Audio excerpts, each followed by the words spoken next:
రామ్నాథ్ గారు 38 రోజులు 39 రోజులుగా కనిపించని సాయికృష్ణ కేసు ఓవరాల్గా జరుగుతున్నటువంటి పరిణామాలు ఏం మెసేజ్ ఇస్తోంది ఈ రాష్ట్రానికి? ఈశ్వర్ గారు, మీకు ప్యానల్లో ఉన్న వాళ్ళందరికీ నమస్కారం. ఇప్పుడు సింపుల్ గా ఏంటంటే, ఇప్పుడు ఈ లాకప్ డెత్లు అన్నవి పొరపాటున జరుగుతూ ఉంటాయి. అప్పుడు ఏం చేస్తుంటారు, పొరపాటు జరిగింది అని చెప్పి ఏదో విధంగా నెగోషియేషన్ చేయడానికి ట్రై చేస్తుంటారు. కానీ ఇక్కడ ఆ పరిస్థితి కూడా చేయకుండా, మొత్తం నాకు తెలిసి దేశ చరిత్రలో కూడా ఒక పోలీస్ స్టేషన్ లో ఒక వ్యక్తి చనిపోతే ఒక వ్యక్తుడు డైరెక్ట్ గా శ్మశానానికి తీసుకెళ్లి బూడిద చేసేయడం, అది కూడా చూడడానికి బాగా బూడిద చేసేయడం అనేది ఎప్పుడు జరగకుండా. ఎందుకు ఈ స్థాయికి పోలీసులు తెగించారు అంటే, ఒకటే, అతడిని ఏదో అతి దారుణంగా హింసించారు. పోస్ట్ మార్టం కూడా అవసరం లేకుండా డైరెక్ట్ గా చూస్తేనే, బాడీని చూస్తేనే ఇతని పోలీసులు అసాధారణ స్థాయిలో హింసించారు అన్న విషయం సామాన్యులు కూడా అర్థమయ్యే స్థాయిలో నాకు తెలిసి అతనికి చిత్రహింసలు పెట్టి ఉండాలి. ఎలాగో చనిపోయాడు, ఇప్పుడు ఈ బాడీని బయటకి ఇస్తే ఈ చిత్రహింసలు ఇన్ని గాయాలు చూసిన తర్వాత మనమే చంపేశామని మొత్తం కేసు మన మీదకే వస్తుంది. తమిళనాడులో ఇలాగే లాకప్ డెత్ లో 2 చనిపోతే గతంలో ఇటీవల తమిళనాడులో 5 పోలీసులకు ఏకంగా ఉరిశిక్ష పడింది. కాబట్టి ఈ మృతదేహం బయటికి వెళ్తే మనం చేసిన దారుణం అన్నది పబ్లిక్ కి తెలిసిపోతుంది. తప్పనిసరిగా మనం తప్పించుకోలేము చట్టం నుంచి అన్న ఉద్దేశం.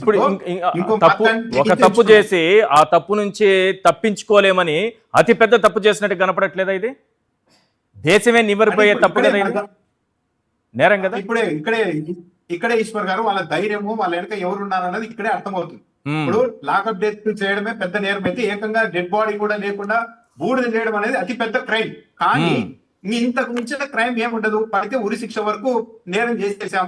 కాబట్టి అదే మనం బాడీని తీసుకెళ్లి శ్మశానంలో బూడిద చేసేసి అసలు ఆధారాలే లేకుండా చేస్తే ఈ కేసు నుంచి తప్పించుకోవడానికి ఒక అవకాశం ఉంటుందేమో అని ప్లాన్ చేశారు. ఒకటి. దాంతో పాటు ఇది జరిగిన తర్వాత చూడండి, డిపార్ట్మెంట్ కానీ ప్రభుత్వం కానీ ఎక్కడా కూడా సీరియస్ గా యాక్షన్ తీసుకోవడం. అతని మీద వీఆర్ పంపించారు. బాగా జాగ్రత్తగా గమనిస్తే సిఐ కానీ వీఆర్ పంపించారు. సస్పెండ్ చేయలేదు.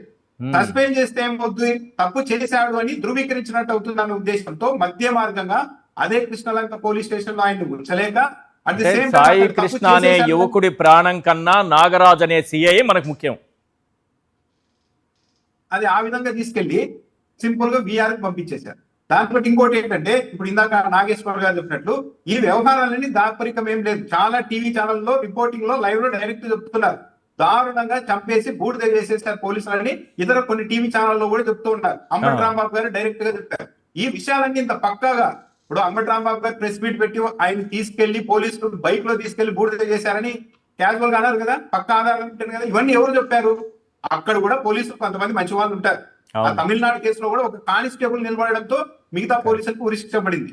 ఇక్కడ కూడా ఇంకో విషయం చెప్పారు నాగేశ్వర్ గారు. చాలా మంది పోలీసులు మా దగ్గరకు వచ్చి మమ్మల్ని ఇన్వాల్వ్ చేయకండి, జరిగింది ఇది, చేసింది ఫలానా వ్యక్తులు అంటే ఏంటి, చాలా పెద్ద నేరం జరిగిపోయింది, వీళ్ళంతా మా మీద కూడా ఎక్కడ కేసు పెడతారు అని చెప్పి సరే ముందే వీళ్ళకి సమాచారం ఇస్తే కనీసం మమ్మల్ని తప్పిస్తారు, మా జోలికి రారన్న ఉద్దేశంతో పోలీసులే పక్కాగా సమాచారం ఇచ్చారనేది ఇక్కడ చాలా క్లియర్ గా అర్థమైపోతుంది.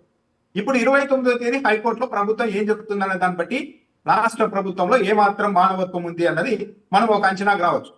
ఈ మొత్తం కేసులో ఇప్పుడు ఆయన కాపు యువకుడు అన్న విషయం కూడా బయటకు వచ్చిన నేపథ్యంలో నాకు తెలిసి ఇంత డ్రాగ్ చేస్తూ ఉన్నారంటే, 29వ తేదీన అసలు అతన్ని మేము అరెస్ట్ చేయలేదు, భయంతో అతనే ఎక్కడో పారిపోయాడేమో అని మొత్తం పోలీస్ డిపార్ట్మెంట్ ప్రభుత్వమే హైకోర్టుకు చెప్తుందేమో అనేది కూడా చూడాలి. దాంతో పాటు ఇప్పుడు కొద్దిగా ఫోటోలు కూడా వచ్చాయని చెప్తున్నారు. కొట్టారు, అతని చిత్రహింసలు పెట్టారు. ఇవన్నీ బయటకు వచ్చిన తర్వాత ఇంకో విషయం ఏంటంటే, ఇప్పుడు దాదాపు నెల అయింది. ఈ విషయం మీద నిన్నటి వరకు పెద్ద డిబేట్ లేదు. అవును సార్. సో నెక్స్ట్ హీరింగ్ వరకు కూడా ఎలాంటి డిబేట్ లేకుండా ఉన్నట్టే దీన్ని ఏదో విధంగా మేనేజ్ చేసేసేవారు. ఇప్పుడు ఎక్స్పోజ్ అయింది, విపరీతంగా చర్చ నడుస్తోంది. కాబట్టి దీని మీద ప్రభుత్వము, పోలీసులు, హైకోర్టుకి ఏం చెప్తారు? సార్, ఒక కాపు యువకుడు, అందులో విజయవాడలో కాపు సామాజిక వర్గం అంటే అందులో బ్యాక్గ్రౌండ్ కూడా కొంత కుటుంబ నేపథ్యం చూసిన బలమైన నేపథ్యం ఉన్నటువంటి కుటుంబం, ఒక యువకుడు ఈ విధంగా లాకప్ డెత్ అయితే సిఐని రక్షించే ప్రయత్నం చేస్తున్నారంటే ఏంటి అంత గొప్ప ఏముంది సిఐలో? పోలీసు వ్యవస్థను ఎందుకు కాపాడుకోవాలి ఇక్కడ? ఎస్, తప్పు జరిగింది, ఆ సిఐ పైన యాక్షన్ తీసుకుంటున్నామని ప్రభుత్వం ఎందుకు ముందుకు రాదు? అంటే చనిపోయిన వ్యక్తి కాపు యువకుడు కాబట్టి ఈ పాయింట్ ట్రిగ్గర్ అయితే గవర్నమెంట్ పెద్ద ఇబ్బంది వస్తుందని చెప్పి దీన్ని ఏదో విధంగా తప్పుదారి పట్టించేయాలి, అసలు అరెస్ట్ చేయలేదు, అతను అదుపులోనే లేడు అన్న స్టాండే చాలా ఈజీగా ఉంటుంది ఫేస్ చేయడానికి అన్న లైన్ లో ప్రభుత్వం ఉందేమో అనిపిస్తోంది. ఎందుకంటే నిజంగా చంపేశారు, ఇంకో మా సిఐ తీసుకెళ్లి శ్మశానంలో ఇలా చేసేశారు అని ఒప్పుకుంటే మొత్తం ప్రభుత్వ పరువు, పోలీస్ డిపార్ట్మెంట్ పరువు పోతుంది. ఇప్పటివరకు ఏం చెప్పారు, ఇళ్లకు డెడ్ బాడీలు పార్సల్ చేశారని మాట్లాడారు. ఇప్పుడు ఏకంగా శ్మశానాల్లో బూడిదలు చేసేస్తున్నారు. బూడిద చేస్తున్నారు. వచ్చిందనుకో అవును. ఇది ప్రభుత్వానికి పెద్ద ఇబ్బంది అవుతుంది. ఆ, కాబట్టి చాలా సింపుల్ గా 29వ తేదీ ఇదే చెప్తారు. ఎందుకంటే ప్రభుత్వము గత 2 ఏళ్లుగా వ్యవహరిస్తున్న టైం చూస్తే పోలీసులు బియాండ్ ద లైన్ వెళ్ళి విపరీతంగా నడు రోడ్డు మీద కొట్టడం, ఏది కోడి కోసినా సరే బహిరంగంగా మీరు కోడి కోసారని చెప్పి నగ్నంగా ఊరేగించడాలు, దాన్ని పెద్ద పెద్ద అధికారులంతా మాకు వాహనాలు లేక నడిపించేసామని సమర్థించుకోవడాలు, ఇవన్నీ జరుగుతున్నప్పుడే పరోక్షంగా ప్రభుత్వమే పోలీసులకు మీరు ఏం చేసినా సరే మేము వెనుకుంటాం, ఏమి కాదు అన్న ఆ ఒక తెనాలిలో ధీమా ముగ్గురు అంటే యువకుల్ని నడి రోడ్డు మీద కూర్చోబెట్టి కాళ్ళు విరిగేలా ఎలా కొట్టారో చూసాం కదా మనం. అది అప్పుడు కూడా అలవాటు ఎలాంటి చేశారు. చర్యలు లేవు. ఈశ్వర్ కాదు, అదే అలవాటు చేసింది రాష్ట్ర ప్రభుత్వం. ఇప్పుడు సాధారణంగా కేసులు ఉండొచ్చు, 2-3 కేసులు ఉండొచ్చు. అలా వాళ్ళని నడు రోడ్డు మీద కొట్టినా, చిత్రహింసలు పెట్టి చంపేసినా ఒక తప్పు కాదు అనే ఒక సిగ్నల్ పోలీస్ వ్యవస్థలోనికి రాష్ట్ర ప్రభుత్వమే దింపింది. Yes. దానివల్లే ఇతను ఈ రోజు ఇంత దూరం వెళ్ళి అతన్ని చంపేసి రైట్. చేసేసారు. పైగా ఏమో ఆర్గ్యుమెంట్ కూడా చేయబోయారు, చాలా కేసులు ఉన్నాయి, అతను రౌడీ షీటర్ అని. కానీ ఇవన్నీ ఏమి నిలబడవు. Right. రౌడీ షీటర్ అయినా 2-3 కేసులు ఉన్నా నువ్వు 2 దెబ్బలు కొట్టావు అంటే బాగుంది, కోర్టులో హాజరుపరిచావు అంటే బాగుంది. ఏకంగా చంపేశారు అని తెలిస్తే, లేకపోతే డెడ్ బాడీ కూడా లేకుండా బూడిద చేసేసిన తర్వాత దీన్ని ఇంకా సమర్థించుకోవడానికి అవకాశం లేదు. ఇప్పుడు రాష్ట్ర ప్రభుత్వానికి సిఐకి సంబంధించిన వ్యవహారం కాదు ఇది. ఇప్పుడు మొత్తం పోలీస్ డిపార్ట్మెంట్ రాష్ట్ర ప్రభుత్వానికి సంబంధించిన వ్యవహారం.